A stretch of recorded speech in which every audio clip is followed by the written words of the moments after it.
guys, good afternoon. Magluluto ako ngayon guys ng tulingan bistik guys. Dapat subahin ko to guys, kaya pinili ko yung maliliit. Kaso lang, naisip ko gawin ko kayang bistik, kaya naglagay tayo ng Philippine soy sauce. Tapos maglagay tayo ng lemon. Dagdagan pa natin yan ng lemon, tapos lagyan natin ng salt and pepper. Tapos i-mix lang natin mamaya. Tapos ayan yung onions, garlic at saka paprika natin. Mamaya na yung sibuyas, hindi ko pa hiniwa. I-marinate lang natin to guys ng 30 minutes bago natin lutuin. Hindi ko maubos itong kainan. Baka magbukas ng lunch ko to. Kung hindi ko maubos na yung napulutan, ayan. Pipituhin muna natin siya guys. Hanggang mag-brown yung kabilaan.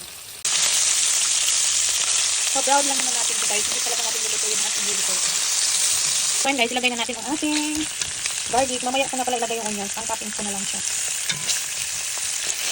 Ang sarap eh. Sana pala malalaki yung pinili ko. So bakit ba lang pa nakalabas ang tulitan. Pero bago ang ilisip ko. Tapos lagyan natin ng luya guys. Mahilig ko tayo kumain ng luya. Maraming luya. Tapos maraming garlic. Kulang pa yan. No? Diba? Hindi lang naman kasi yung garlic dito pagdating. Hindi ako matitipid pagdating sa natin. So ayan, hayaan na natin guys. Ganyan lang natin para maluto yung garlic. Kunti lang din ang oil na nilagay ko dyan. Kasi magiging oily siya. Pag ginamitan mo ng oil. Tapos maglagay tayo ng konting soy sauce. Yan. Nilagyan ko na rin ng tubig para maluto siya. Pero hindi na namin. So okay na yan. Tatakpan natin. Mag-add tayo ng salt and pepper guys. Kasi parang matabang siya.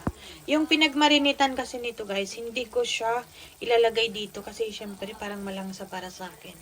Mag-add ulit ako ng lemon. Hindi ko siya isama guys. Pinagbabaliktad ko rin siya guys. Para magkaroon ng lasa yung kabila. Ang sarap nito guys. Lagyan natin ng sili. Galing sa tanim ko last year. Tapos itong maliliit na ito guys. Sobrang anghang yan. Kaya hindi natin durugin. Tapos lagyan natin ng red na paprika. Para pampakulay at pampalasa din yan guys.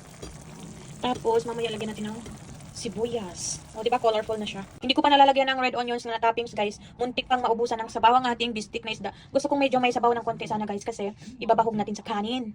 Guys, hindi na ako nakapagpabili kay Habi ng red onions. Kasi namatay yung dogs ko. Okay na yung dog ko na sinuwi.